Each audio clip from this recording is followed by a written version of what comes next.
the pandemic crisis and declaration of the state of emergency basically produced the picture much more clearer, but of already an authoritarian regime.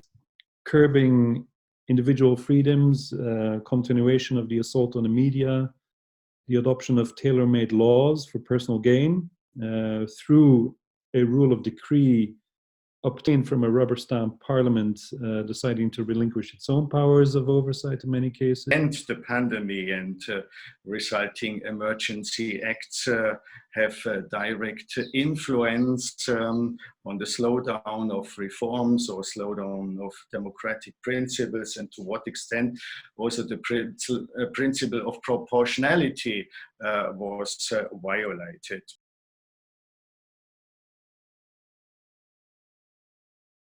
Regarding the electoral reform, COVID pandemics actually exposed beautifully the political will of our rulers, so to say.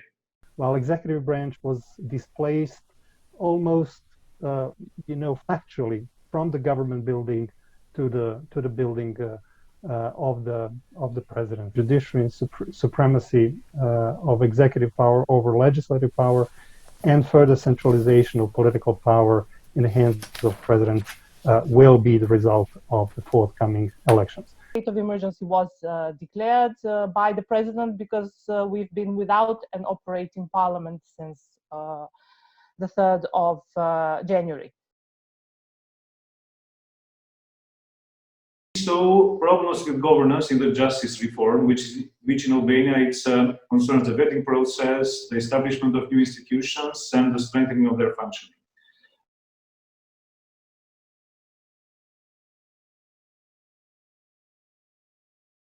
Reforms, and there's a lot of the biggest focus that we see at this point is actually whether and how will the elections in early July take place. Very important to say is that it ruled out public manifestations that were in favor of changes or against changes. Basically, the voice of the citizen was not heard on the road.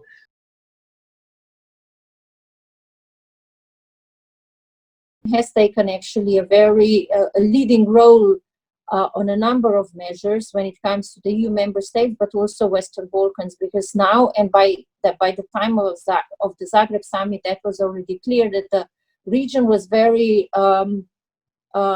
concretely associated to a number of initiatives that are normally reserved only for the member states. And an important focus of this document is focus on fundamentals. So everything that has to do with democracy, rule of law, human rights, and fight against organized crime and corruption. Role of the EU, which has been marginalized completely in the process by President Taci and of course President and Ambassador Brunel. Now the new government does not have an EU integration process ministry. The issue was that with new loans, the governments in the region can't really manage to boost development, because already now the ratio between the GDP and the indebtedness abroad is quite high in the region, and also there is no problem in getting cheap loans on the international markets.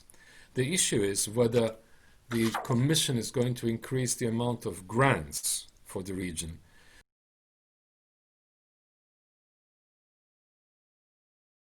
We've seen, of course, expressions of protest, from clanging pots and pans, to ignoring curfew rules for public gatherings.